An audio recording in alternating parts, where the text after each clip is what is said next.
Mais um. Começa agora. Desliguei ali. Então, boa noite. Começa então mais um Léo Estopa ao vivo. Eu queria agradecer vocês pelas participações.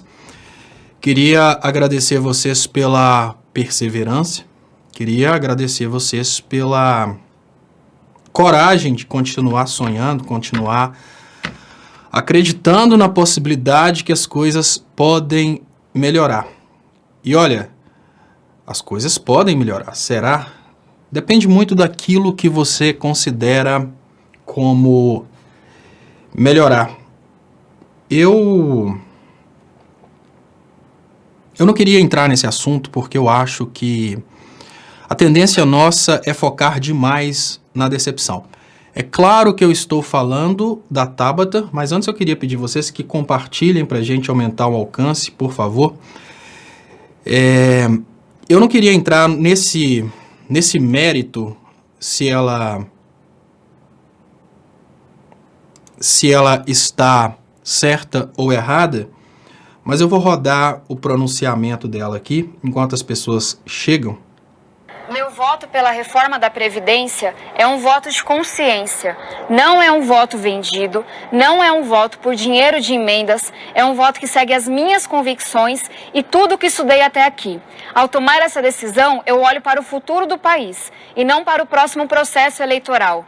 Quem me conhece sabe da minha luta pelos mais pobres, sabe da minha trajetória.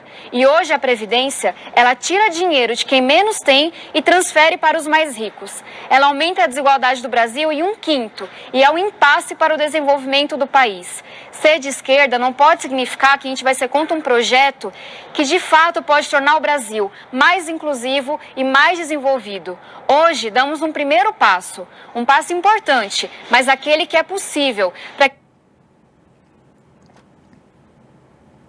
a gente possa voltar a crescer de forma fiscalmente responsável, para então distribuir renda. A reforma que hoje votamos não pertence mais ao governo.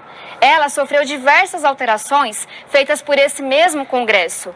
E o sim que eu digo à reforma não é o sim ao governo e também não é o não a decisões partidárias. Em momentos como esse, a gente tem que olhar para o futuro do país. A gente tem que ter coragem de olhar de frente para os problemas e saber tomar as decisões, mesmo que seja doloroso. Não é fácil, não é cômodo escolher esse caminho, mas é absolutamente urgente e necessário.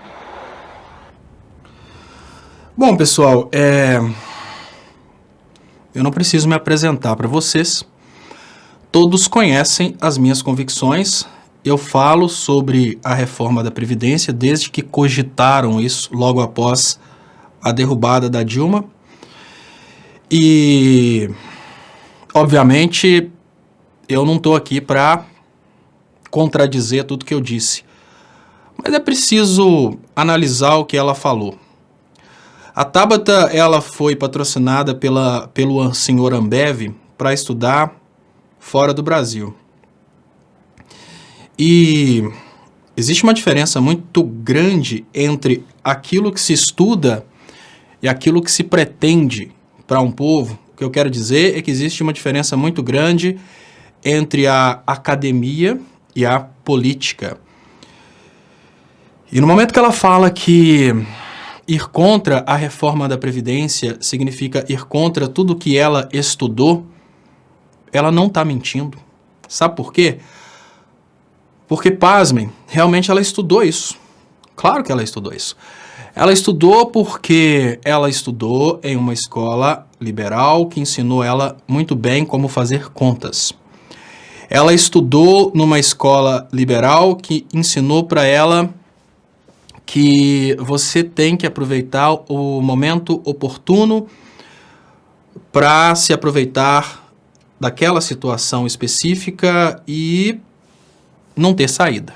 O que eu estou querendo dizer é o seguinte: o Brasil vive hoje um momento dentro do qual ele foi colocado para que não exista saída à reforma da Previdência.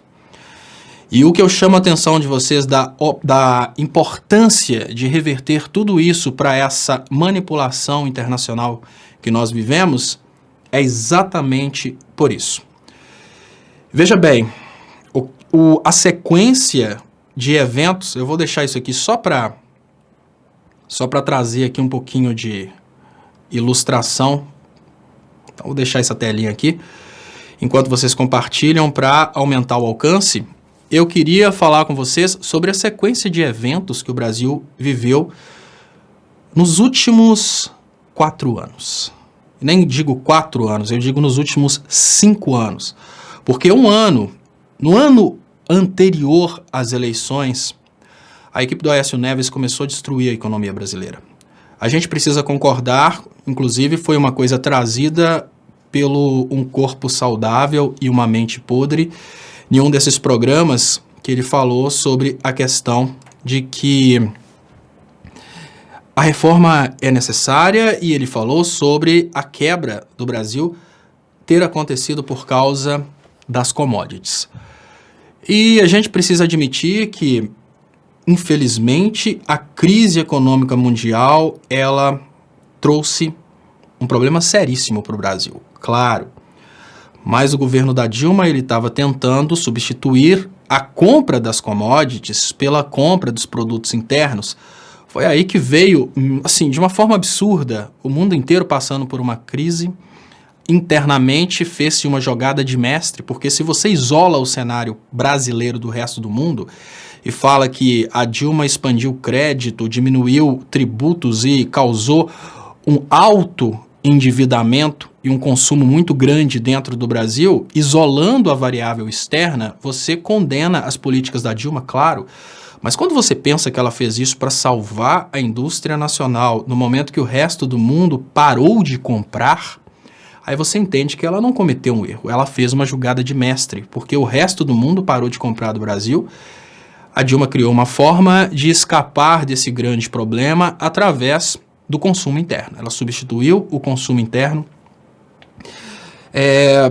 pelo consumo externo. E olha, eu vou falar com vocês, pasmem, eu aprendi isso na palestra do Paulo Henrique Amorim, dentro da FIENG, em Minas Gerais, que foi exatamente no momento que eu tive a oportunidade de conhecer o Paulo Henrique Amorim, que coincidentemente faleceu no dia da aprovação em primeiro turno da reforma da Previdência.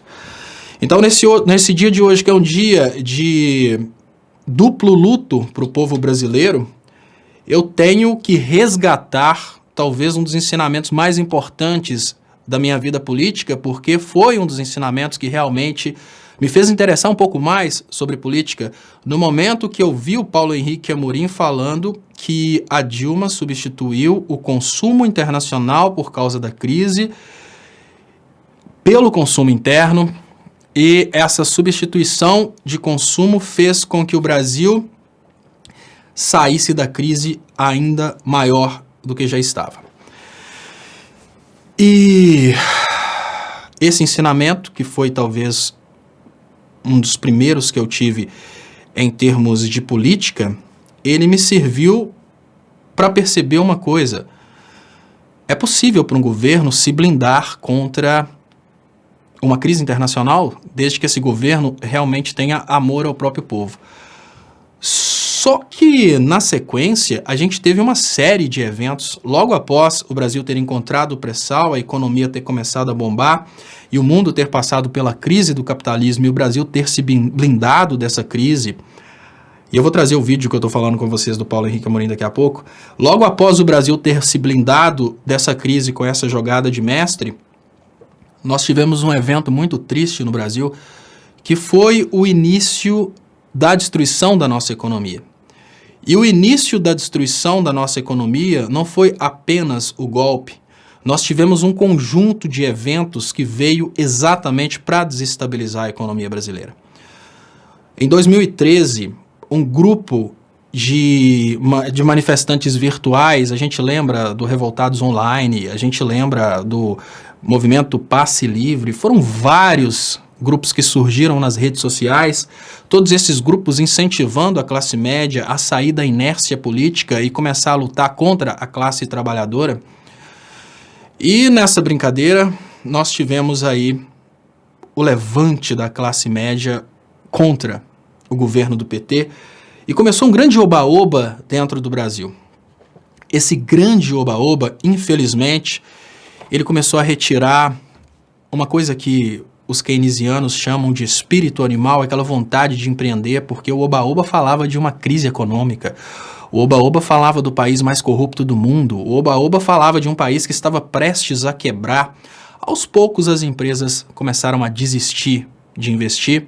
Aos poucos o aquecimento do mercado interno, que foi causado exatamente por causa da crise internacional, ele foi diminuindo. Se o mundo externo não comprava e também o mundo interno parou de comprar por causa dessas campanhas, era normal que a gente tivesse um pouco de redução da atividade econômica.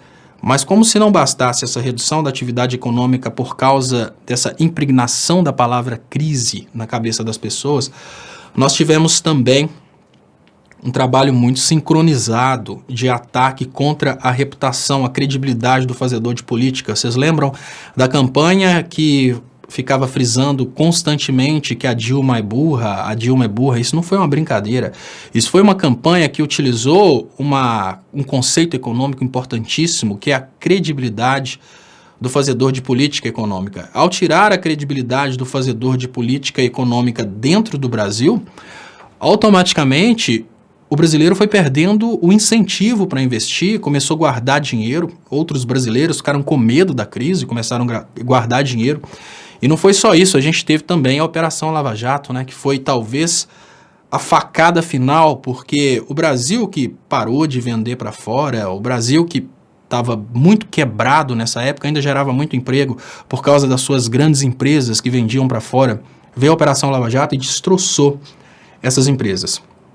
Logo na sequência, nós tivemos a vitória do Aécio Neves através do golpe contra Dilma.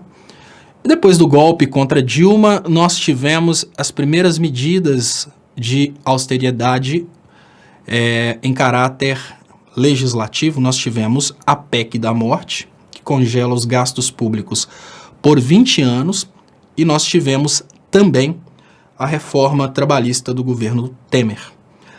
Essas duas medidas legislativas, elas foram extremamente pesadas, porque, veja bem, a PEC da morte, ela congela os gastos públicos por 20 anos. Ao mesmo tempo, nós tivemos um presente da Operação Lava Jato, um presente das campanhas do Aécio Neves, um presente da Rede Globo, que foi o maior desemprego da história do Brasil. E agora pensem o seguinte, pessoal, nós temos ao mesmo tempo o maior desemprego da história do Brasil, uma redução do recolhimento do INSS por causa do maior desemprego da história. Nós temos ao mesmo tempo uma PEC que congela os gastos públicos por 20 anos e nós temos também uma reforma trabalhista. Essa reforma trabalhista, ela criou um caminho por fora para que os que antes eram empregados, e porque eram empregados, obrigavam as empresas a recolherem a parte da empresa no INSS e obrigavam também a si próprios recolherem uma parte do INSS, eles simplesmente se tornaram prestadores de serviço e pararam de recolher o que recolhiam antes. E a pergunta que eu faço para vocês hoje é muito simples.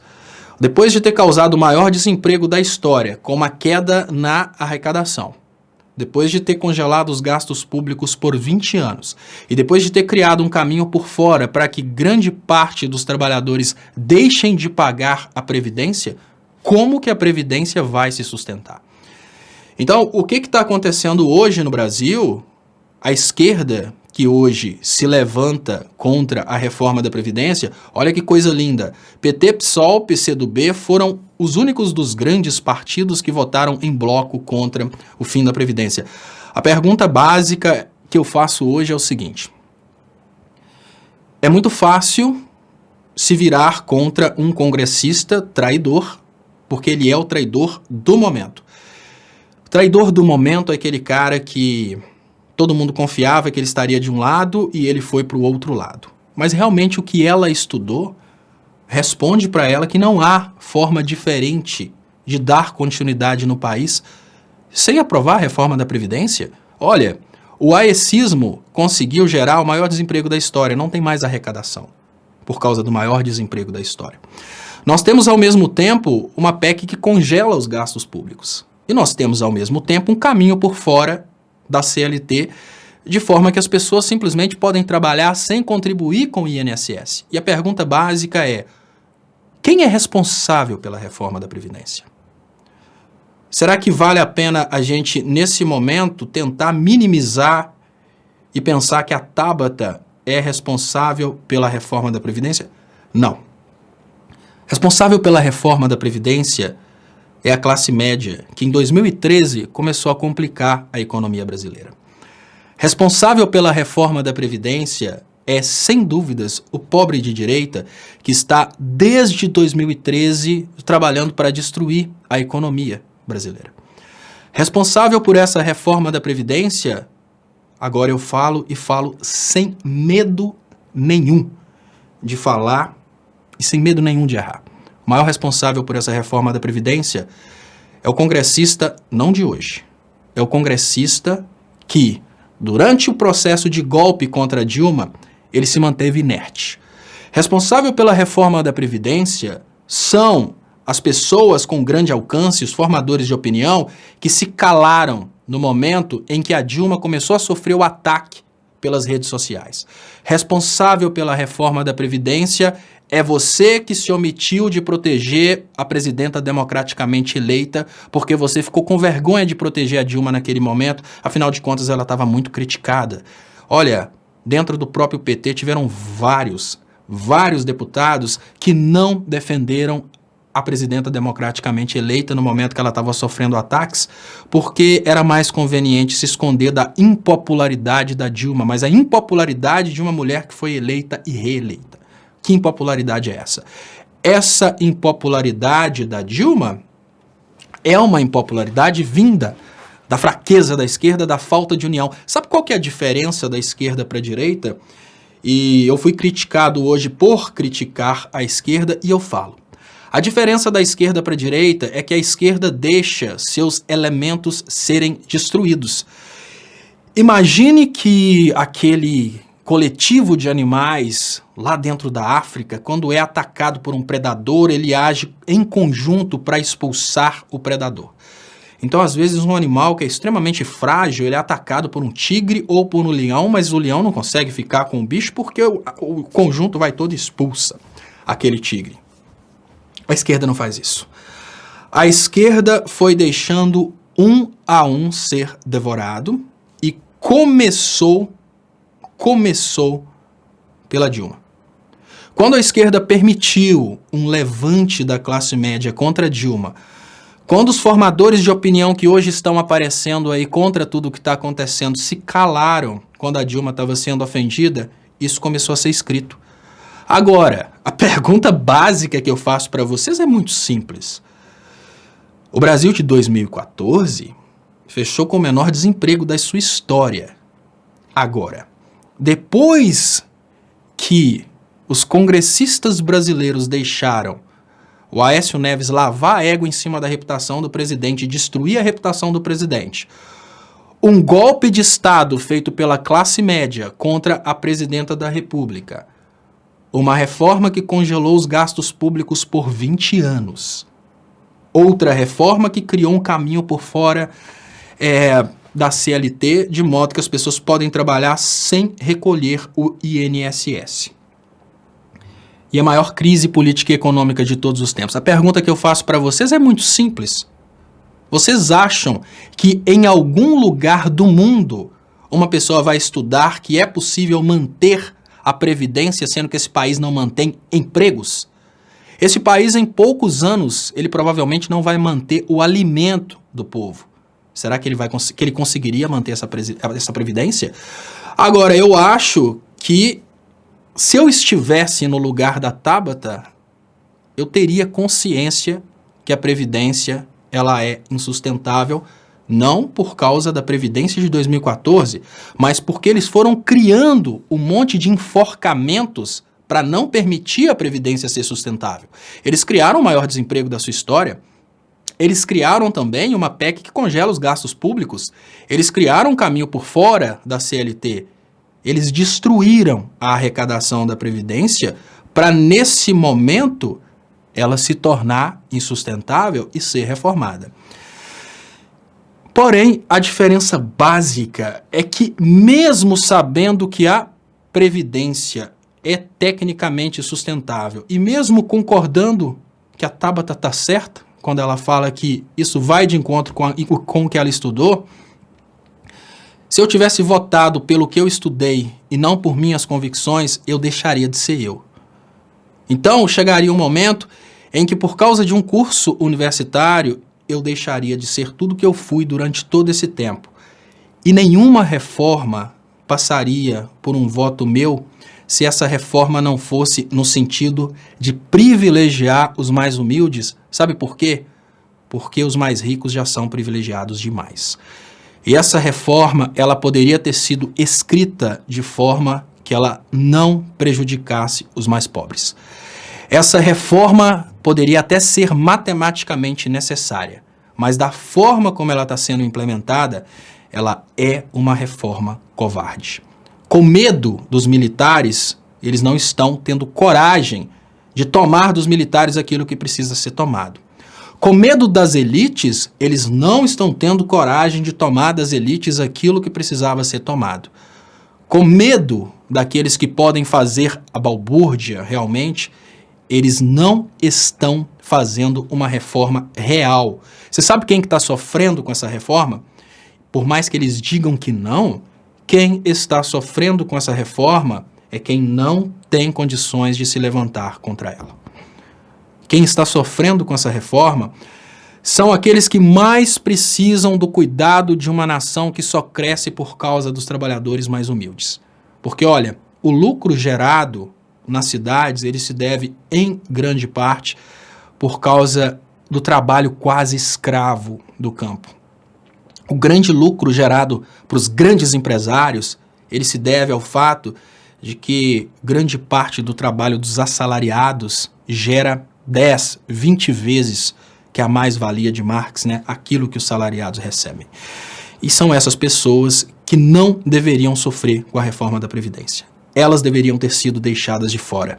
Que fizessem a reforma, o que a Tabata devia ter feito é ter lutado até o último momento para proteger os mais humildes. Ela não fez isso.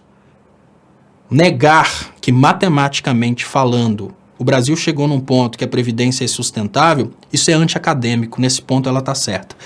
Mas negar o que ela foi e negar o que a levou ao Congresso também está errado.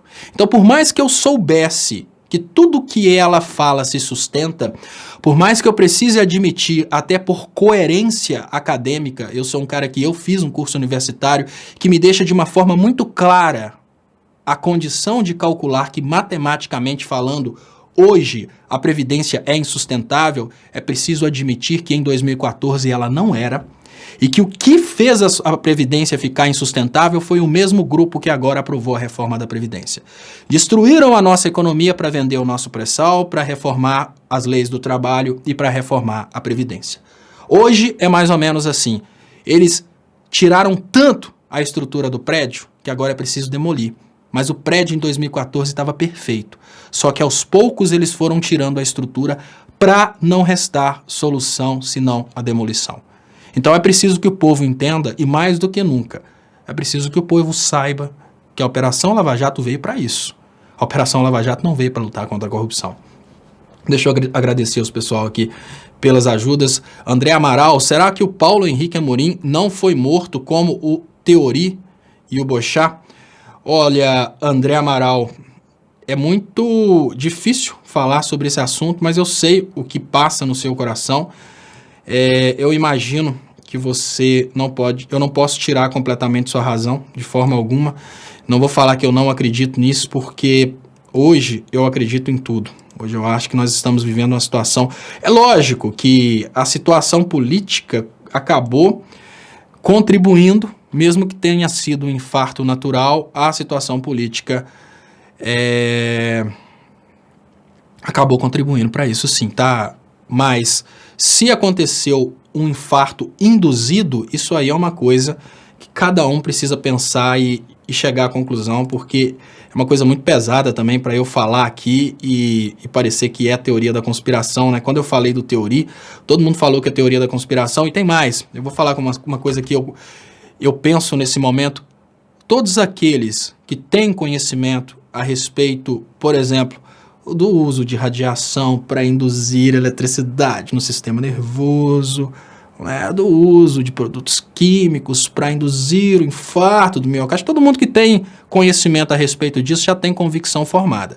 As pessoas que não têm conhecimento a respeito disso vão achar que é teoria da conspiração. Então, para que eu vou falar a respeito disso? Mas dá uma pesquisada aí sobre a frequência de mais de 50 GHz e o poder dessa frequência, vocês vão ficar impressionados. O poder da indução de eletricidade nos nervos, são coisas aí que vão um pouco além da capacidade de compreensão dos bolsominions. Eu não vou entrar muito nesse detalhe não, mas infelizmente tudo é possível. Muito obrigado, Rogério, Anitta Blian. Hoje, pessoal, tá baqueado, vamos resistir juntos. Vamos sim, Rogério, obrigado por ter feito o canal, Rogério, Anitta Blian. Muito importante a participação sua no debate democrático. Wagner Souza fala, discordo de você, poderiam cobrar os devedores antes. Sim, Wagner, olha, poderiam não ter destruído a nossa economia, eu vou até atrás um pouco, poderiam não ter destruído a nossa economia, porque esses devedores foram convenientemente deixando a dívida, sabe por quê? Porque no Brasil, o devedor da Previdência, ele não vai preso, vai recorrendo, e se no final das contas der prisão pro cara, o cara paga e fica livre. E mais, se o cara parcelar igual o dono da Havan parcelou para pagar por duas encarnações, né, que ele parcelou para pagar até 100 anos, ele não vai preso não. Então, assim, nós temos uma coisa, pessoal, que nós precisamos, existe uma disciplina muito interessante, que é exatamente a disciplina que eu estou cursando nesse momento na Ambra, que é a escola onde eu faço mestrado em Direito, que chama-se Direito, Law in Economics, que significa o direito da economia, economia do direito, enfim, mistura tudo isso. E essa disciplina estuda exatamente os incentivos que o ordenamento jurídico acaba dando para as pessoas.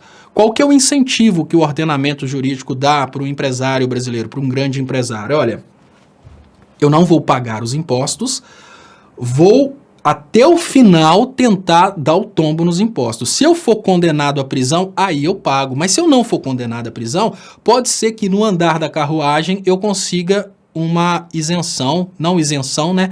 Mas aí uma anistia dos impostos. Olha, pasmem, é isso. Os caras vão deixando acumular porque eles vão tentando eleger um Bolsonaro e agora tá aí o Bolsonaro dando perdão de impostos para vários sonegadores. Então, o incentivo que a lei brasileira dá é esse. E a pergunta básica que eu faço nesse momento é muito simples.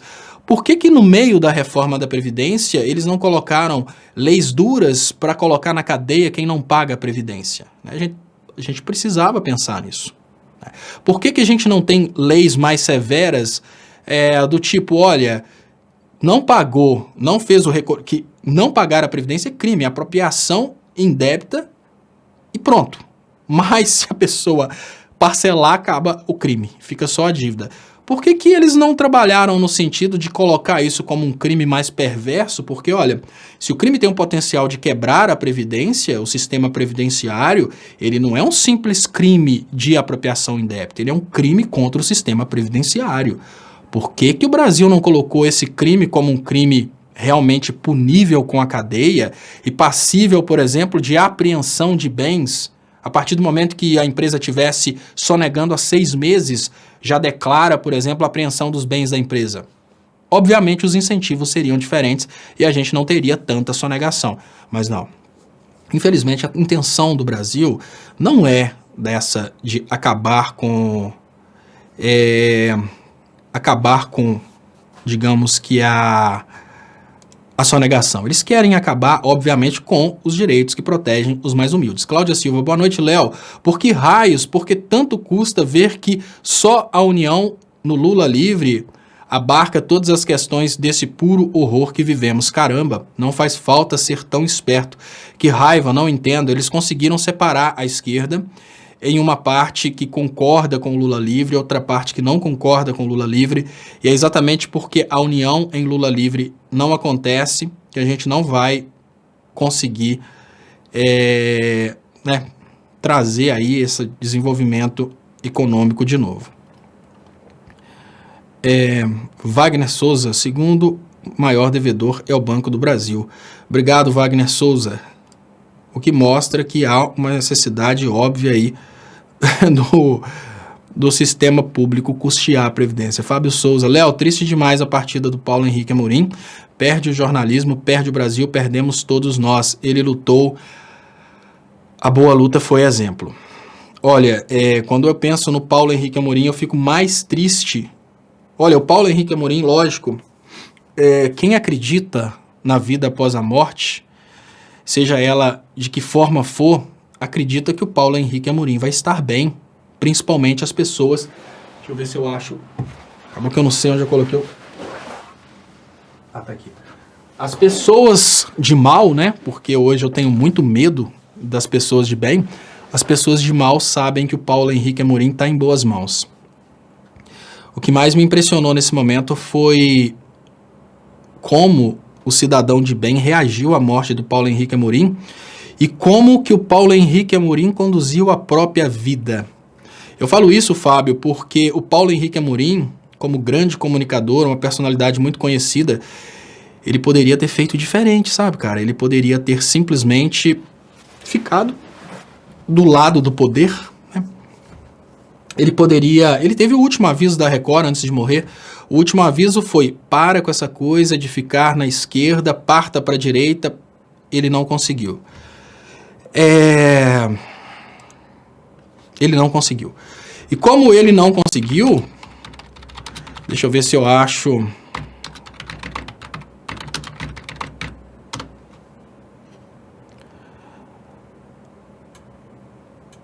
E como ele não conseguiu, o que eu posso dizer para vocês... Eu tô tentando achar o vídeo aqui, que o vídeo tá dentro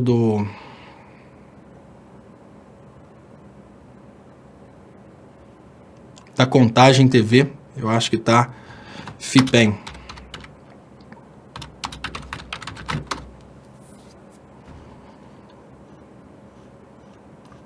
É o quarto FIPEM, mas enfim, bem difícil de achar agora, porque aparecem várias coisas. Mas ele poderia ter simplesmente ficado do lado do mal, né? Agora ele estaria bem, estaria curtindo a vida, não estaria sendo processado, nada disso teria acontecido. Mas, no entanto, ele preferiu ficar do lado do povo, e do lado do povo as coisas não deram muito certo para ele, não. Mas o que mais me deixa desesperado nesse momento é como que como que a sociedade do bem reagiu. Um cara que doou sua vida para tentar conscientizar os cegos brasileiros que nós estamos perdendo tudo que a gente tem. Esse camarada, a morte dele foi comemorada, não necessariamente pelos inimigos políticos, mas pelo pobre de direita. E olha, isso me dá muito medo. Eu quero colocar para vocês aqui, nesse momento, o vídeo. Não sei como que eu faria aqui para conseguir. Eu vou tentar colocar em tela cheia. Tá aqui. Vou tentar colocar esse vídeo aqui em tela cheia. Para isso eu vou ter que fazer. E esse vídeo, ele foi em 2009. Só para vocês terem uma ideia, o Paulo Henrique Amorim rodava o Brasil para falar sobre as vantagens da descoberta do pré-sal. E foi nesse momento que eu conheci o Paulo Henrique Amorim. Deixa eu fazer aqui rapidinho uma forma de colocar para vocês o vídeo. É um videozinho muito rápido, são 2 minutos.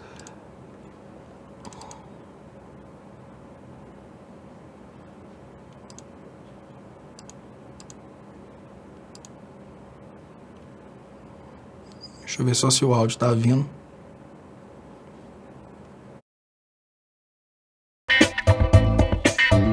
Trazer o pré-sal para Minas Gerais.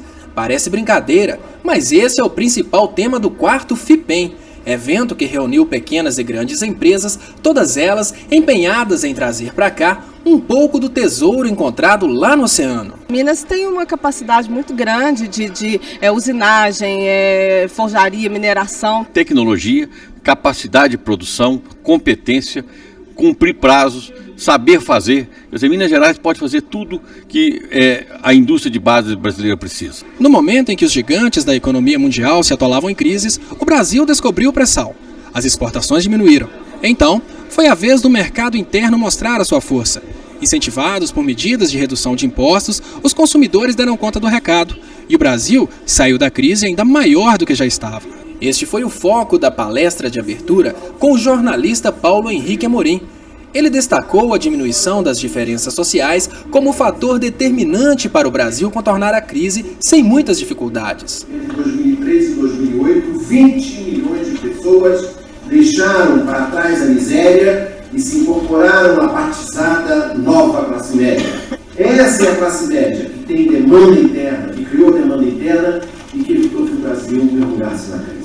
O momento do evento que mais atraiu os pequenos empresários foram as rodadas de negócios, onde cada empreendedor teve 20 minutos para fazer contato com grandes empresas.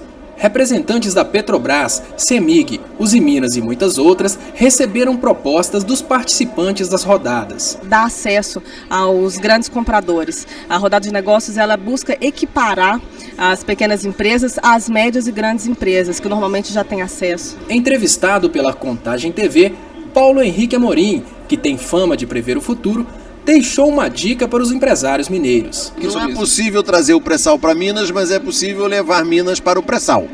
Ou seja, fazer com que as empresas mineiras forneçam material, forneçam máquinas, equipamentos à base da indústria pesada, à base do aço que Minas tem, e participem do processo de desenvolvimento do pré-sal. Não há nada que impeça isso.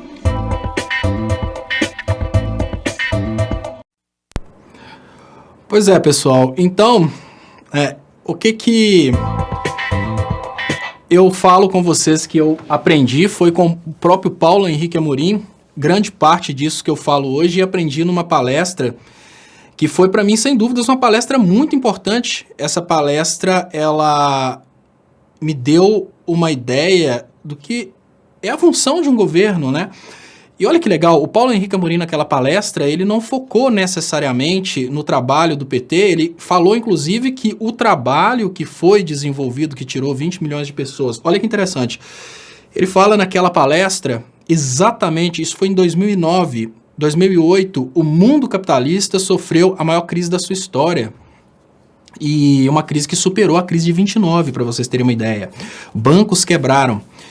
E o Paulo Henrique Amorim, naquela palestra, ele falava sobre um trabalho de vários políticos, a começar pelo próprio Fernando Henrique. Ele não escondeu a importância do Fernando Henrique. Trazer o pré-sal para Minas Deixa eu só pausar Gerais. aqui. Parece brincadeira. Ele não escondeu a importância do Fernando Henrique. Ele falou, obviamente, sobre o trabalho do Fernando Henrique. E ele falou sobre uma coisa muito importante que aconteceu. O Brasil conseguiu passar pela crise mundial porque o Brasil criou renda e tirou 20 milhões de pessoas da pobreza, integrou a classe média.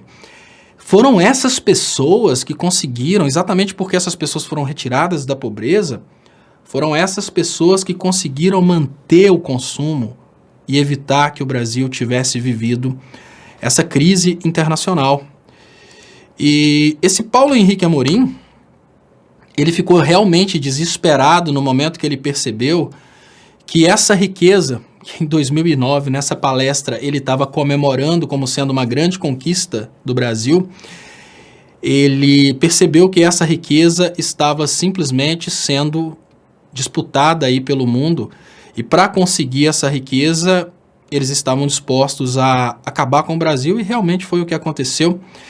Ele tentou de tudo para explicar uma das coisas que mais mata quem tenta explicar, que foi a participação dos Estados Unidos nessa brincadeira. O Paulo Henrique Amorim fez de tudo para mostrar para o brasileiro essa conspiração internacional contra o Brasil. E, obviamente, por causa disso, ele foi sendo processado em várias cidades do Brasil para criar um problema muito grande na cabeça dele. Ele começou a ser processado em várias cidades, então ele tinha que sair de uma cidade para responder processo, levar advogado. Eles foram aniquilando o Paulo Henrique Amorim em termos econômicos. Além dessa aniquilação econômica, ele teve também uma aniquilação de reputação. Vários bolsominions que hoje comemoram a morte dele já estavam trabalhando para aniquilar a reputação dele, e a derradeira foi, sem dúvidas, essa remoção do Paulo Henrique Amorim, do Domingo Espetacular, que talvez tenha sido a última tentativa do sistema de calar o Paulo Henrique Amorim. Aí perceberam que realmente ele não se calaria. E aí o Paulo Henrique Amorim não está mais entre nós, mas ele, sem dúvidas, ele está melhor do que nós. E eu falo que ele está melhor do que nós porque ele nem viu a votação da reforma da Previdência. O Paulo Henrique Amorim nem sabe como que a Tabata votou. É nós que vamos ver o que o brasileiro fez com o seu próprio país. E o ensinamento dele é talvez o ensinamento mais, digamos que, importante em termos de nacionalismo. O Paulo Henrique Amorim, ele talvez seja o maior ícone do nacionalismo brasileiro. Eu falo maior ícone do nacionalismo brasileiro porque, claro, nós temos um grande nome que é o Lula, mas o Lula nunca foi da elite. O Lula veio da pobreza e ele sempre agrediu os pobres com a ideia de um metalúrgico que virou presidente.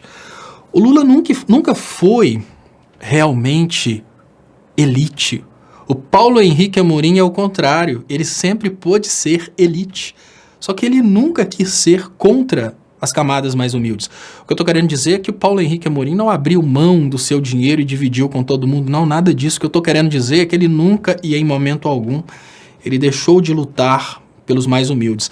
Então eu acho que se existe um ícone a ser seguido, um ícone do nacionalismo, um ícone do amor aos mais humildes, é sem dúvidas o Paulo Henrique Amorim, porque ele teve toda a oportunidade de virar uma Tabata e ele não virou uma Tabata. Por mais que às vezes os ensinamentos acadêmicos mostrassem para uma direção, a convicção fez com que ele fosse para a direção que era sempre a direção que, ao ver, privilegiaria mais os mais humildes. Então, eu acho que foi uma grande perda para o Brasil, foi uma grande perda para o mundo, foi uma grande perda para o jornalismo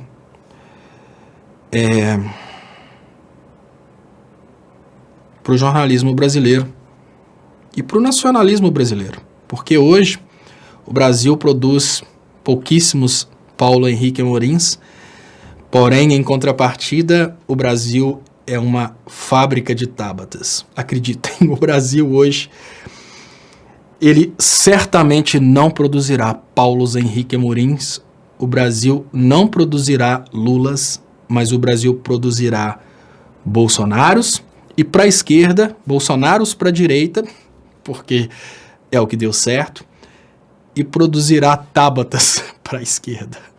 Isso me deixa triste, lógico, imaginar que no momento que as pessoas acabam colocando a técnica acima da convicção, elas mostram que elas são mais fracas do que a própria crença. Sabe por quê? Porque a técnica, ela tem que vir para amparar a convicção e não para dar a palavra final. Eu penso assim. Eu penso que a técnica, ela é uma coisa que deve ser utilizada naquilo puramente técnico. E quando a gente está falando de política, eu acho que ficar somente na técnica é muito estranho. Sabe por quê? A minha convicção é de que a gente não precisaria prejudicar as pessoas mais humildes nessa reforma da Previdência. A minha convicção é essa. Tecnicamente falando, eu não consigo entender como. Tecnicamente falando, sabe por quê? É porque nós estamos quebrados. Então, assim, a reforma da Previdência...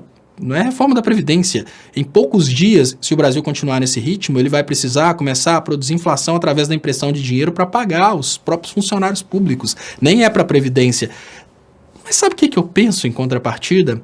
Como essa crise foi produzida, vai chegar um momento que eles vão ter que reverter essa crise. O que significa que por mais que eles tentem manter a arrecadação baixa artificialmente para justificar a reforma da Previdência, se a gente agisse com uma pressão no sentido de não toquem nos mais pobres. Ah, não, mas não toquem nos mais pobres. Querem trazer as empresas de volta? querem voltar a produzir, que voltem, mas não toquem nos mais pobres. E esse é um cabo de guerra interessantíssimo, porque toda técnica, toda matemática apontaria para uma previdência insustentável, mas a lógica não. Sabe por que a lógica não? Porque, olha, nós estamos vivendo hoje numa situação dentro da qual o desemprego pode ter tornado a previdência insustentável, o golpe pode ter tornado a previdência insustentável, mas nós ainda somos um potencial muito grande de produção. O que significa que esse potencial vai voltar a produzir, porém, vai voltar a produzir só para os ricos. Esse potencial vai voltar a produzir, mas vai voltar a produzir agora todo reescrito para produzir só para os milionários. Deixa eu agradecer os superchats. Miron Oliveira, Léo, os cursos de mestrado da Ambra são à distância, são reconhecidos pelo MEC, tem mestrado na área de humanas, Lula livre. Miron Oliveira, os cursos de mestrado da Ambra são cursos que emitem diplomas dos Estados Unidos, mas eu vou te pedir para você entrar em contato com a Ambra para você ficar sabendo certinho como que funciona, porque é o seguinte: o mestrado da Ambra, ele tem um acordo de dupla titulação, o que significa que na hora que você termina o mestrado da Ambra, me parece que vai sair um diploma também de um mestrado de um curso brasileiro que é igual, e além da dupla titulação, ele já tem um acordo de validação dentro do Brasil. Mas ele não é reconhecido pelo MEC, porque o MEC é o Ministério de Educação e Cultura dentro do território nacional, e a Ambra é estabelecida nos Estados Unidos. Lá dentro dos Estados Unidos, o curso de mestrado da Ambra está totalmente legal com o MEC, entre aspas, dos Estados Unidos, que é a instituição dos Estados Unidos responsável por validar a instituição que dá o curso de mestrado. Mas no Brasil, o MEC não tem jurisdição para falar absolutamente nada a respeito da Ambra. Mas como a intenção da Ambra é, obviamente, atender brasileiros, o que eles fazem, sem sombra de dúvidas, é fazer os cursos 100% compatíveis com os cursos brasileiros, para na hora de validar o curso ser 100% compatível. E é realmente à distância, mas é um telepresencial, que é muito diferente de um curso à distância convencional. Por exemplo, um curso à distância que eu faço e eu falo, eu arrependo de ter me matriculado e eu sugiro para vocês que nunca se matriculem. É a porcaria da Cruzeiro do Sul e a outra porcaria irmã, que é a tal da Unifran. Fujam dessa instituição. Por quê? É um monte de material gravado, apostila pronta e coisinha lá para marcar, e você precisa de que eles respondam para você algumas coisas, eles não respondem, eles simplesmente, você manda uma pergunta, eles cancelam o que você perguntou. Isso não é um curso telepresencial, isso é realmente uma fábrica de vender diplomas, né? Eu vou até repetir o nome, porque eu não sugiro para ninguém, Unifran e Universidade Cruzeiro do Sul. Agora a Ambra é completamente diferente. A lógica da Ambra é o seguinte: você tem as aulas telepresenciais. Ontem, por exemplo, eu estava usando essa mesma estrutura que eu tenho, mas você vai usar sua webcam do jeito que você quiser, para apresentar o trabalho de economia do direito, que foi exatamente sobre a reforma da Previdência. A disciplina que eu estou fazendo nesse trimestre, no mestrado, é economia do direito, e eu estou explorando a reforma da Previdência, em especial para a faixa de idade, para a faixa de renda de 1 a 2 salários mínimos. Então, você faz o trabalho, o professor corrige seu trabalho, você apresenta o seu trabalho de forma telepresencial, os alunos participam, perguntam, o professor participa. No mestrado, o coordenador está sempre presente, né? Então, assim, é muito legal mesmo. É a distância mais telepresencial, porque as aulas são utilizando essa mesma estrutura que a gente utiliza para live, só que com salas presenciais, tipo Hangouts, todos participando juntos. Eu sugiro para você entrar em contato com eles, que eles vão conseguir te explicar certinho essas questões burocráticas, mas no mestrado, no que diz respeito a essa questão de validade aqui, essa dupla titulação resolve. Então, assim, tecnicamente falando, 6 meses depois de pegar o diploma dos Estados Unidos, você vai passar por um processo de revalidação que é mais acelerado, no máximo com 3 meses, eu acho, já está revalidado no Brasil e tem validade aqui. Deixa eu agradecer, Irnael Carvalho. Esses idiotas ficam falando de 500 bilhões do BNDES, não sabem de nada. Parabéns, Léo. E essa reforma atinge todos idiotas. Exatamente, Irnael. Eles serão atingidos. E essa questão de reforma do BNDES, essa questão do BNDES, 500 bilhões, pessoas que não têm a mínima noção de como funcionam os negócios internacionais. E aí eu vou fazer com vocês vou fazer uma pergunta para vocês. Vou fazer uma pergunta para vocês e eu gostaria que vocês se refletissem. Deixa eu ver se eu acho alguma coisa. Eu até quero ver se essa ideia é minha. Não, essa ideia é minha, sim, porque eu tentei achar na internet aqui e eu não estou achando isso em lugar nenhum. Então eu vou falar sem dar citação. Olha, pessoal, pergunta básica. Será que tudo isso não seria um castigo de Deus contra o povo brasileiro? Porque o povo brasileiro aprontou muito nesses últimos tempos. E uma pergunta básica que eu faço para vocês é o seguinte: se Deus Todo-Poderoso estiver castigando, em especial o pobre de direita que não consegue perceber como que ele está perdendo, será que está certo a gente entrar no meio? Então eu acho que se Deus está vendo castigando essa galera aí, eu acho que está na hora da gente deixar o castigo, deixar a lambada comer no lombo deles. Porque, vejam, nós estamos indo para uma situação liberal. E numa situação liberal, eu estou vendo aqui, o Lucas Aguiar, castigo de Deus contra petista. Olha, petista é Lucas Aguiar. Vou te dar uma dica aqui. O que é o petista? Lucas Aguiar fala aqui, castigo de Deus contra petista. Petista é aquele cara doidão que perdeu tempo indo para fazer balbúrdia na Universidade Federal. Petista é aquele cara que não acredita na teoria da Terra plana, porque ele acredita na curvatura da Terra, porque ele estudou física. Agora, tem uma coisa, o petista é o cara que é preferido, exatamente por essas características, ele é preferido pelo mercado. Olha, a turma de vocês, que é fanáticos religiosos, são até engraçadinhos e necessários para votarem e elegerem o Bolsonaro. Mas no que diz respeito a mercado, será que vocês são mais competitivos? Eu pergunto uma coisa muito básica. Vamos pensar na direita, que se espelha no Olavo de Carvalho, e vamos pensar na esquerda, que faz balbúrdia nas universidades e volta com um diploma. Olha, Lucas, se você fosse empresário, você não contrataria alguém de direita. Então, coisa básica. No modelo liberal, os mais prejudicados são os eleitores do Bolsonaro. Olha, coisa básica. Um fanático evangélico, se ele montar uma empresa, ele não chama um fanático evangélico para trabalhar com ele. Porque ele sabe como o fanatismo cega. Então, pergunta básica que eu faço para vocês. Nesse modelo liberal, quem é mais prejudicado? Vocês acham que no modelo liberal, para trabalhar numa empresa de administração, trabalhar numa empresa no setor de administração, quem tem mais oportunidade? Quem acredita em Ford, Fayol e Taylor e acredita que quando você atinge uma meta, você tem que dobrar a meta porque a meta não é fixa? Pensa aí. Você vai contratar uma pessoa para trabalhar na sua empresa. Quem que você prefere? Uma pessoa que acredita que uma meta não precisa ser fixa porque você pode dobrar a meta? Ou você prefere contratar uma pessoa que acredita que a Damares encontrou Jesus no pé de goiaba? Pergunta básica. Você pode ser fanático evangélico, mas você não vai contratar outro fanático para sua empresa. O que significa que os petistas são mais produtivos, são mais competitivos e é bem difícil imaginar a possibilidade dos eleitores do Bolsonaro ganharem, em geral, com essas reformas e com o bolsonarismo.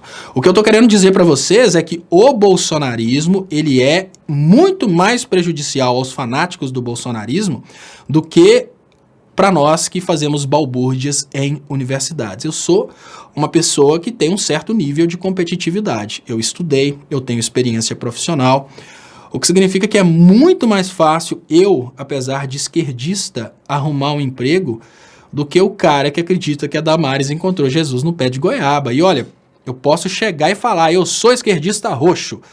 E o cara da empresa vai pensar, mas o meu negócio é o lucro. Ele é esquerdista, mas ele estudou o assunto. Então, de boa. Não pensem vocês que vocês vão... Não pensem vocês, Lucas Aguiar, que vocês vão fazer parte aí dessas glórias desse novo governo, não. Vocês fazem parte do gado de corte que vai ser cortado primeiro. Isso eu posso te garantir. Deixa eu agradecer. Obrigado, Sil Lopes. Deus não castiga, Léo. O povo apenas vai aprender pela dor. Obrigado, Sil Lopes. É uma brincadeira, né? Será que Deus não estaria castigando esse povo? E mais, será que a gente deveria entrar no meio do castigo de Deus? Então, deixa eu agradecer. Deus não castiga. Muito obrigado, Sil Lopes. Deixa eu agradecer do lado de cá. Sueli Souza. Léo, estamos bem servidos sem médicos, previdência, emprego, literalmente sem direito algum. Lula preso, estamos na merda. Um bando de antas felizes. Isso é o pesadelo. Só pode. É assim, Sueli. É um pesadelo. Eu já nem sei o que a gente pode fazer para lutar contra esse pesadelo. Uma coisa eu te garanto. É preciso manter os registros do que está acontecendo agora, porque a gente não vai ter muitos benefícios do que está acontecendo. Mas, pelo menos, ver esse pobre de direita sofrendo vai ser interessante.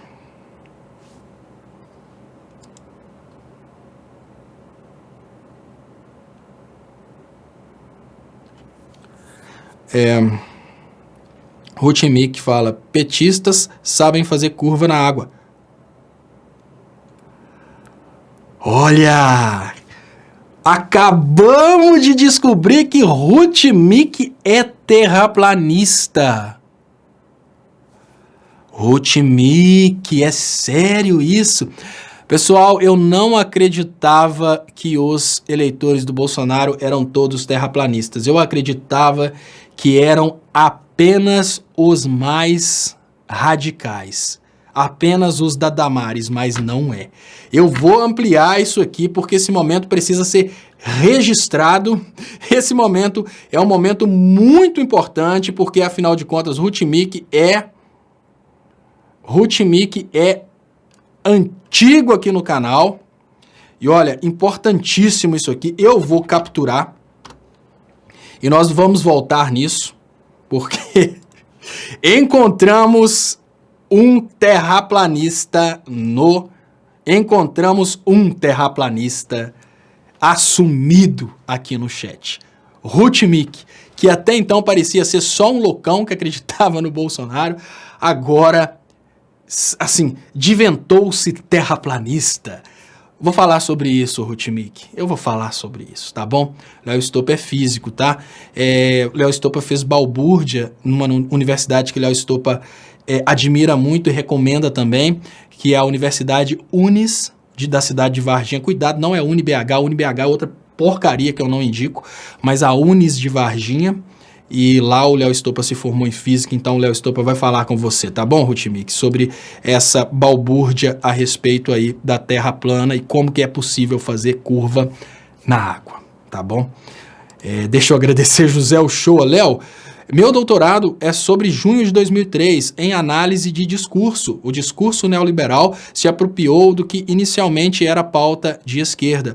Posso te mandar algo meu para que leia? Vamos fazer um bate-papo ao vivo? Com certeza, José Uchoa. José, tem um material que eu fiz, deixa eu achar esse material aqui para poder mostrar para vocês. Deixa eu ver aqui. Deixa eu agradecer, muito obrigado, José Uchoa. Eu vou voltar no seu superchat. Deixa eu agradecer mais uma vez, Sueli Souza. Vou voltar na Terra Plana, tá, pessoal? Deixa eu agradecer Áureo Gilson. É Áureo Gilson mesmo. Quero deixar 13 abraços a todos nesse dia de luto pela morte do companheiro e colega jornalista Paulo Henrique Amorim. Obrigado, Áureo Gilson. Exemplo de luta e de persistência. Logo vai ser Lula livre de onde estiver. Obrigado. Logo vai ver Lula livre de onde estiver. Obrigado, Áureo Gilson. Tomara que a luta do Paulo Henrique Amorim não tenha sido em vão. Olha só, deixa eu mostrar para vocês aqui, pessoal. Eu tenho essa páginazinha aqui que ainda não é uma página de notícias, apesar de que eu gostaria de ter condições de escrever umas notícias e tal. Nessa página eu coloco alguns artigos meus. Então aqui, José Uchoa, dentro dos artigos em inglês, e eu fiz inglês não é porque eu sou metido a escrever inglês não, pessoal, porque eu me formei em Relações Internacionais e Economia na Inglaterra. Eu tenho 2 artigos aqui, que são os artigos de conclusão, e nesse, estimando o fim do FGTS no mercado brasileiro, o show eu falo, né, sobre como que essas reformas acabam impactando a tendência natural de economia, de poupança e o preço do dinheiro. Agora, um artigo que eu gostaria que você, de repente, até dedicasse um pouquinho de tempo, é esse aqui, ó, que é esse primeiro aqui, How Did Brazil Do That? Ele fala exatamente sobre como que a mentalidade do povo brasileiro foi sendo controlada através dessas TANs, que são as Transnational Advocacy Networks, que são redes de advocacia internacional, mas não advocacia no sentido do direito, mas por lutar por uma causa, e como que elas funcionaram. E olha, eu não sei se você já pesquisou bastante, mas na seção de referências bibliográficas desse artigozinho meu, tem um material muito bom a respeito dessas... de como, né, que a coisa foi polarizando para dentro do Brasil. Não dizendo que você ainda não chegou nesse ponto, que eu não sei onde está o seu trabalho ainda, mas é só para compartilhar mesmo, que a gente vai praticamente na mesma linha ideológica, e esse artigo aqui que eu fiz para as relações internacionais, ele fala exatamente sobre isso. Quem quiser, pessoal, ver, tá aí, né, eu tenho todos os artigos acadêmicos, eu acho que todos os artigos acadêmicos meus estão aí dentro dessa página Leonardo Stoppa. Deixa eu agradecer mais uma vez Sil Lopes, muito obrigado, e deixa eu agradecer, então obrigado José Uchoa, muito obrigado Shirley Barrios. Léo, dia muito triste hoje pela morte do Paulo Henrique Amorim. Sim, hoje o Brasil perde, o jornalismo mundial perde, o campo progressista perde, o povo perde, os banqueiros ganham, infelizmente. A gente precisa admitir isso. Quanto mais eles conseguirem a depravação da qualidade de vida, maior é a tendência do povo trabalhar para os bancos. É muito triste isso. Mas, pessoal, deixa eu ver se eu consigo achar aqui.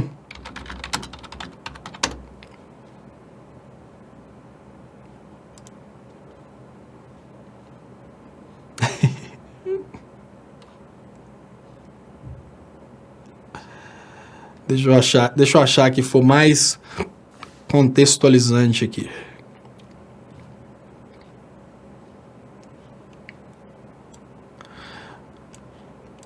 Daqui, esse aqui é o mais legal. Eu guardei aqui o Rotimic.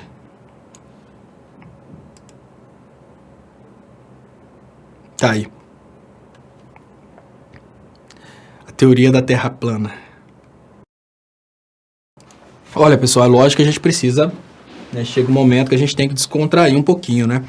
Eu vou fazer uma introdução, porque não é todo mundo que está aqui na live que sabe a respeito dessa loucura, mas dentro do bolsonarismo e dentro do fanatismo religioso, eles acreditam que a Terra não é curva. Eles acreditam nisso que vocês estão vendo aí, ó. Eles acreditam que a Terra é plana.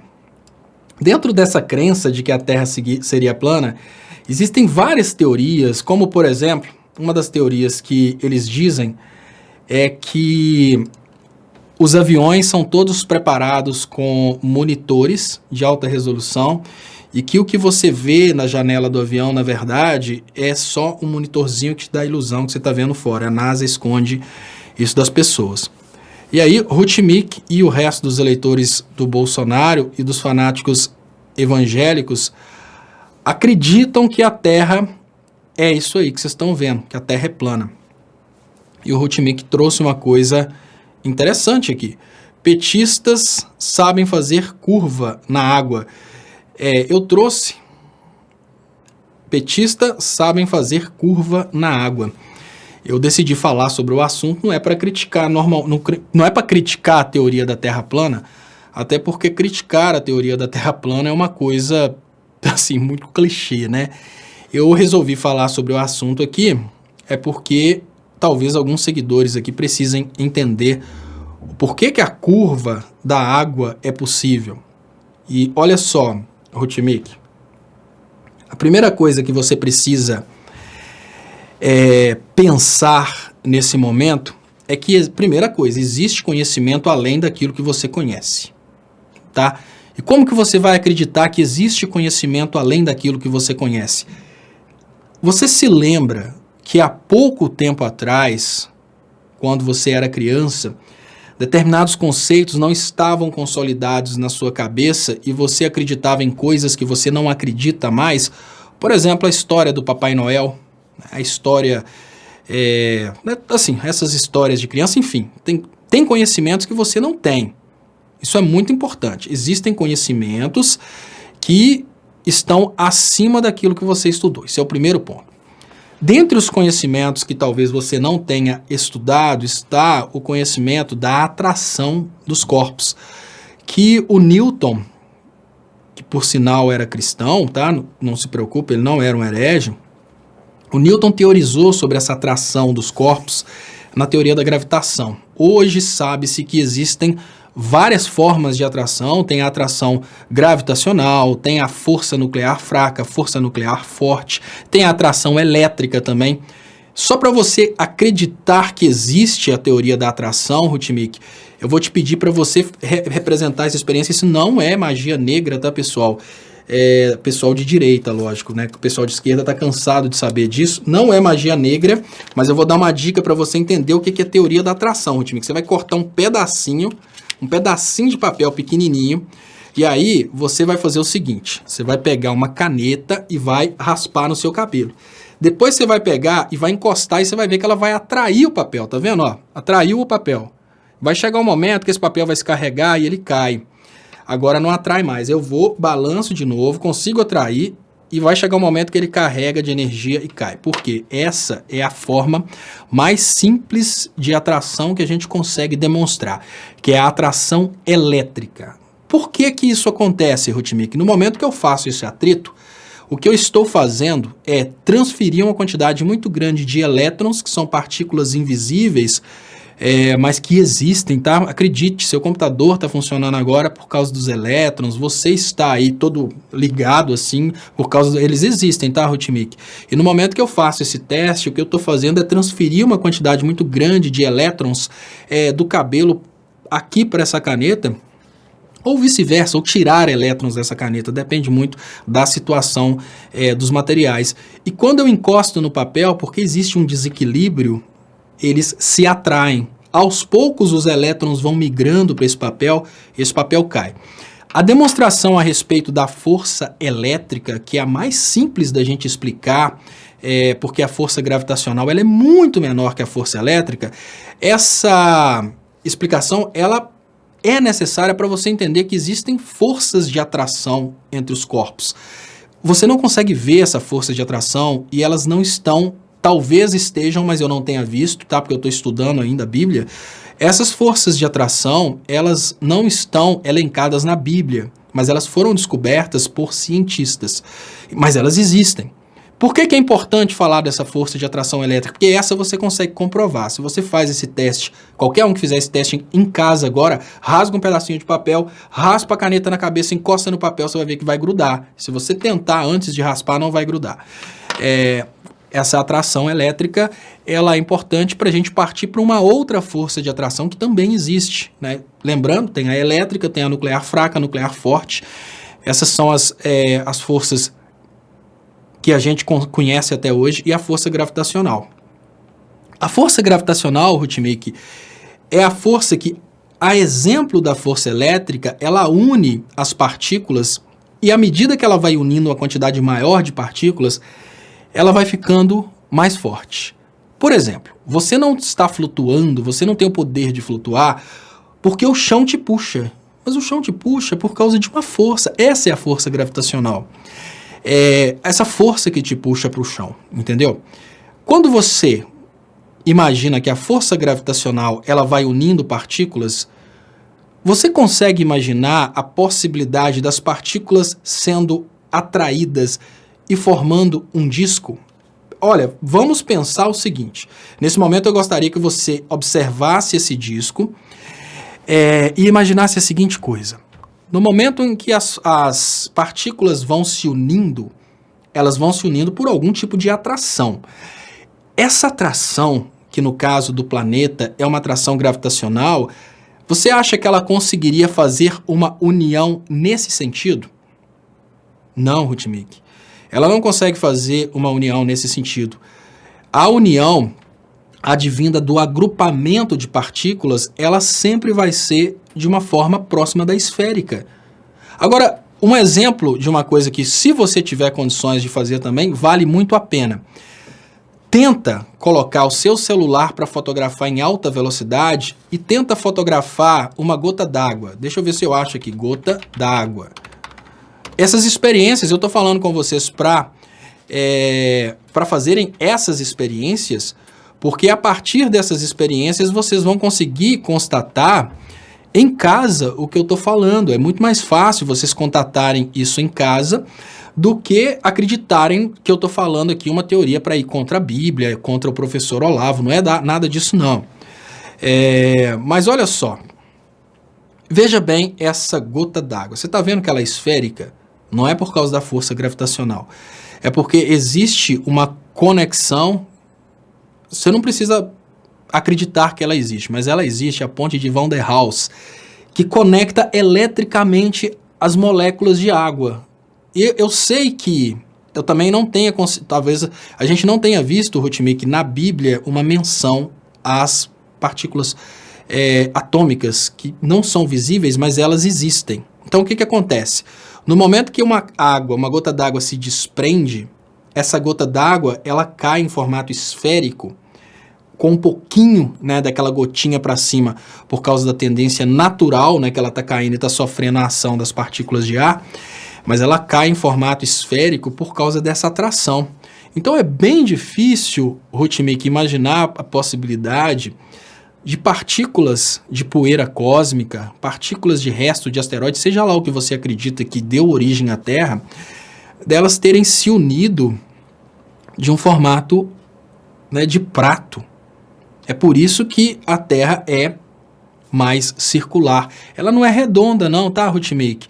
A Terra, ela tem um formato curvo, ela é achatado em cima e tal. Deixa eu ver se eu acho aqui. Terra, foto.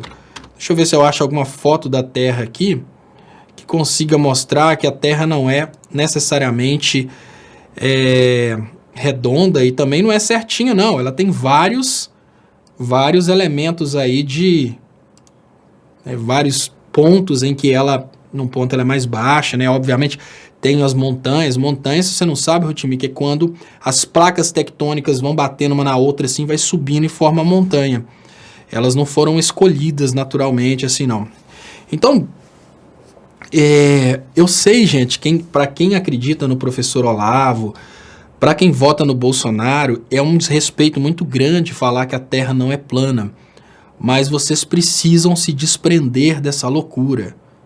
É importante, porque no momento que vocês vão demais para essas doideiras aí de terra plana, de contestar de uma forma tão firme a ciência, é vocês que estão se passando por ridículo. Vocês acham que, olha, vocês vão falar comigo que a Terra é plana. Ah, me refutaram que a Terra é plana, mas que diferença isso faz para mim?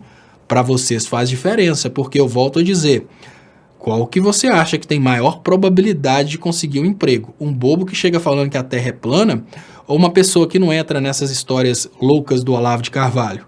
Eu penso assim, se eu estiver chamando uma pessoa para trabalhar comigo, a pessoa trouxer uma idiotice tão grande, para mim a pessoa é deficiente mental, eu não chamaria para trabalhar comigo. Então pensa nisso. Deixa eu agradecer Rosane Alvarenga de Sá, muito obrigado, Rosane, pelo superchat, muito importante para o crescimento dos canais.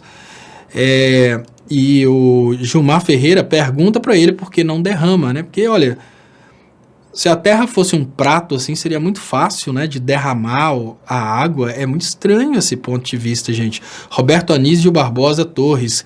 Quem não acredita na eletricidade, pega um prego e enfia na tomada de 2 pinos para descobrir qual é o positivo e o neutro. E não é só isso, não. Né? Quem não acredita na eletricidade tem que explicar como é que o computador dele está funcionando agora para ele assistir esse programa. Mas acredite, existem pessoas que estão na frente de um computador nesse momento e negando a existência da eletricidade. Dá medo de imaginar que essas pessoas existem, mas elas existem. José Roberto e Kátia Marina Bom Jesus. Obrigado, pessoal, pela ajuda. Pô, Léo, não é falta de assunto, deixa esses microacéfalos com o Olavo. Vamos falar da nossa luta. Fora Bolsomoro. É desesperador, né, Zé Roberto? Quando a gente pensa que a gente para uma live. Mas eu fiquei pasmo, porque eu achava que os que acreditam na Terra plana eram só aqueles mais distantes mesmo da realidade, mas não é não. Na hora que eu vi aqui, olha, petistas sabem fazer curva na água. Eu fiquei bobo com isso aqui. E não é só o petista não. Qualquer um que fizer uma gota d'água vai conseguir fazer curva na água. Eu vou até salvar isso aqui, porque isso aqui não pode ser perdido. Salvar como? Rutimic terra plana. Porque o que vai acontecer?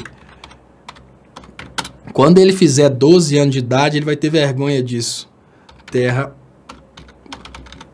plana.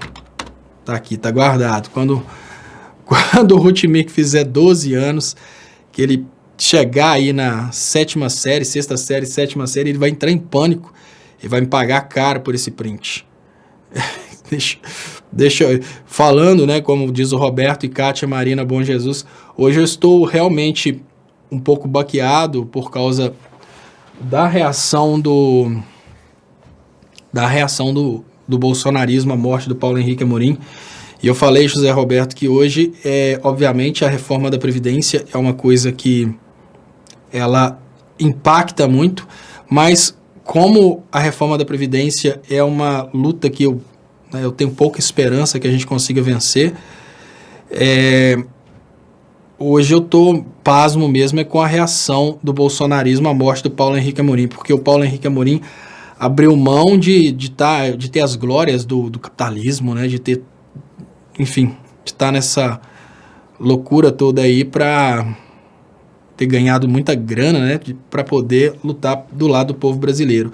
E imaginar que esse cara foi desprezado aí pelo povo que ele protegeu é uma coisa que dá muito medo, é uma coisa que assusta bastante. E Geralda Valente pergunta se Rutimic é homem ou mulher. Rutimic é homem. Deve ser um micro eleitor do Bolsonaro que gosta de oprimir como sendo Rutimic, mas está aí há muito tempo. De vez em quando o Rutimic deve até entrar com o perfil verdadeiro dele para poder participar aí do chat, falando menos bobeira. Aparece como Rutimic, defende a terra plana, depois sai e volta aí com um perfil verdadeiro. E juventude de direita fala, viva Moro. Parabéns, juventude, viva. Vocês podem falar viva Moro. Você pode falar o que você quiser, pode falar viva Moro, pode falar viva Hitler, pode falar viva o que você quiser, né? Tipo, viva a terra plana. Tem bobo é pra isso mesmo, ué. Deixa eu falar aqui, ó, dessa questão da Tabata, que foi exatamente o que abriu a live de hoje. E eu comentei sobre essa questão, né, de como que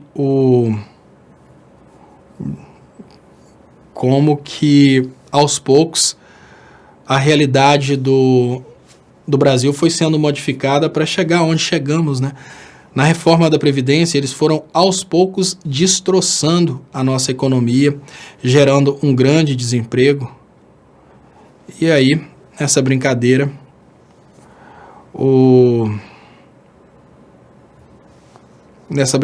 aí, chegou o ponto em que a reforma da Previdência, ela tornou-se praticamente indispensável, né? Porque acabaram com a economia e agora eles chegam falando que a reforma da Previdência não tem jeito. Rutimic voltou. Rutimic provavelmente foi mandar uma mensagem correndo pro Olavo. Professor Olavo, me ajude. Aí Rutimic fala, entendi, as montanhas fizeram a terra virar uma bola.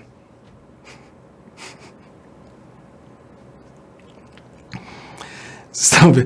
Olha, pessoal, quando o Rotimic fizer 12 anos, vai entrar em pânico com essa bobeirada que escreveu e vai ter vergonha, assim, vai ficar olhando e tendo vergonha do passado, né?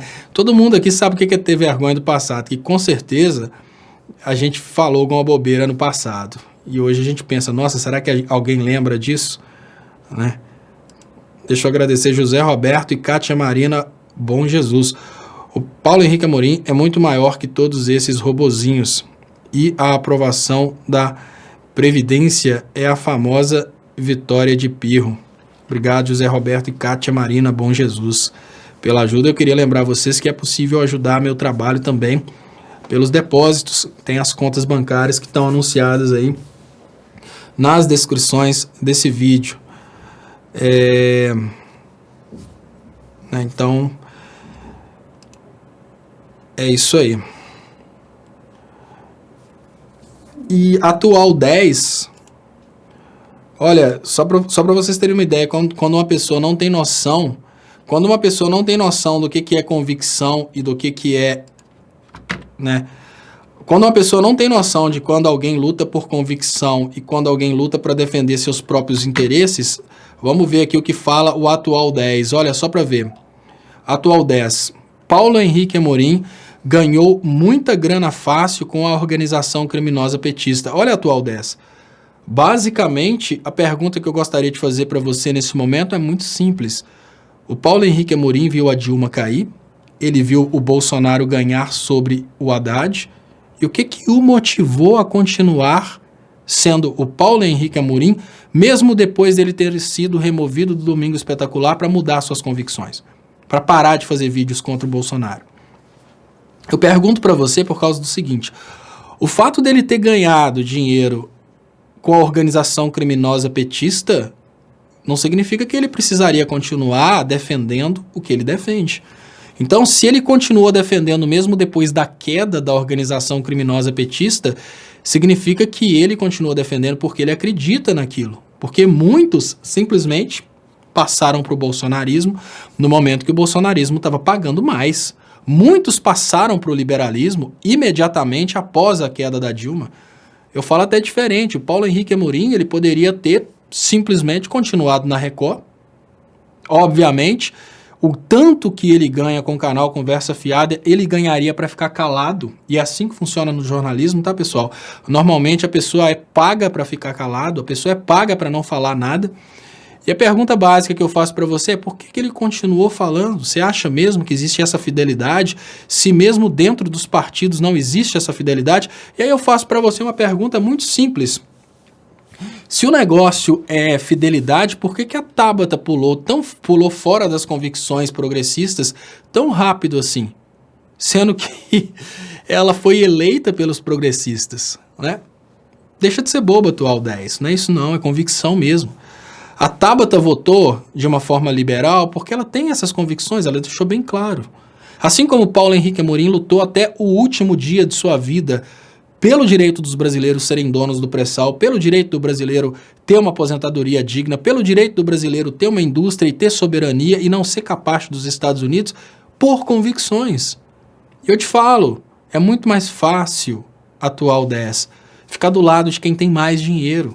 E tem dúvidas de que quem tem mais dinheiro nessa brincadeira é o bolsonarismo? Você acha que o Lula, que está lá preso por causa do triplex, que inclusive ele não aguentou comprar, né? Tiveram que atribuir a ele, mas ele não aguentou comprar o triplex. O Lula, que está preso por causa do triplex, teria condições de continuar sustentando o Paulo Henrique Amorim mais do que o bolsonarismo. Olha, atual 10, você pode, inclusive, continuar se enganando. Isso é de graça, cara. Você não paga nada para se enganar, mas você está se enganando, cara. De boa. O Paulo Henrique Amorim ficou até o último momento da sua vida lutando por aquilo que ele acredita. E morreu pelo que ele acredita. Muito simples assim. Não tenta achar que é porque no passado ele ganhou dinheiro. Não tenta achar isso não. Porque isso é muito, mas muito sem nexo. Porque no momento que o PT caiu, ele poderia ter pulado fora. Hoje eu vejo as pessoas falando: ah, você tem a boquinha, né? Que eu já até fiz desafio, se alguém encontrar qualquer boquinha que eu tenha ganho, eu pago 1 milhão de vezes de volta. Mas, porque você tem a boquinha, né? Porque você ganhou o dinheiro dos 500 bilhões, né? Toda essa bobiça que eu ouço, eu fico pensando, gente, se fosse por causa de dinheiro, não era bem mais fácil estar do outro lado?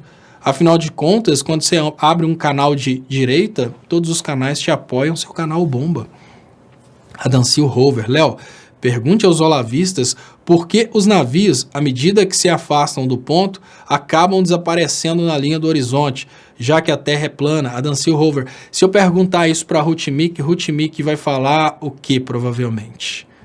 Se eu perguntar isso para Ruth Mick provavelmente vai falar que a NASA coloca uma super televisão na frente do navio para fazer a cidade desaparecer. Deve ser. Para fazer o outro navio desaparecer. Então você, quando você está na praia, você não está vendo o oceano. Você está vendo uma super televisão da NASA. E à medida que os navios vão se distanciando, né, que eles somem na curvatura, eles não somem na curvatura. É a televisão que os esconde para esconder do mundo que a Terra é plana. É impressionante, eu sei, mas é isso aí. Muito obrigado, Meg Souza. Léo, assim como você, Paulo Henrique Amorim lutava pelas ideias que acreditava serem certas e não pelo reconhecimento do povo. Exatamente. Obrigado, Meg Souza. Obrigado por ter também essa impressão ao meu respeito. Eu fico muito feliz. Vou agradecer também Shirley Barrios. Vai estudar, bolsominions. Paciência tem limite. Obrigado, Shirley. Obrigado também, Warner Vasconcelos, pela ajuda aqui no canal. Muito obrigado, pessoal. Deixa eu agradecer, então, mais uma vez, Meg Souza. Muito obrigado, Meg, pela mensagem e pelo superchat. Muito obrigado também, agora do lado de cá, acaba de chegar, do Roberto Fantucci.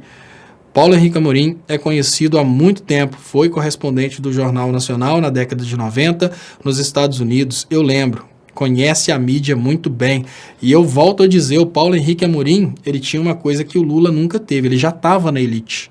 Ele poderia ter escolhido ficar do lado da elite e não lutar pelo povo mais humilde. Então, hoje, eu falo com você, eleitor de direita. Se você está comemorando a morte do Paulo Henrique Amorim, achando que o Paulo Henrique Amorim estava contra você porque você é bolsonarista, vai se tratar, cara. Vai se tratar porque pode doer muito no futuro quando você perceber a idiotice que você fez. Vai se tratar. As pessoas que estão aqui, eu vi algumas pessoas comemorando a morte do Paulo Henrique Amorim, o que eu te falo é, vai se tratar, cara. Porque, olha, se tem uma coisa que vai doer e vai doer muito, quando você perceber a morte do Paulo Henrique Amorim comemorada por você como sendo você comemorando a morte de um mártir. Aí você vai sofrer. Eu te falo, eu não estou falando com você para mudar sua opinião agora por minha causa. Quando eu falo com vocês, procurem saber o que vocês estão fazendo, eleitores do Bolsonaro. Eu estou protegendo vocês do que vocês vão sentir no futuro. Porque, olha, se tem uma coisa que vai cobrar vocês no futuro é a consciência de vocês terem sido feitos de idiota e terem se comportado como idiotas. O que é bem pior, ser feito de idiota simplesmente é pouco. Dá vergonha. Mas comportar como idiota, olha, sangra pro resto da vida. Isso eu posso garantir para vocês. Então, deixa eu agradecer a vocês, muito obrigado. E eu queria convidar vocês para assistirem a reprise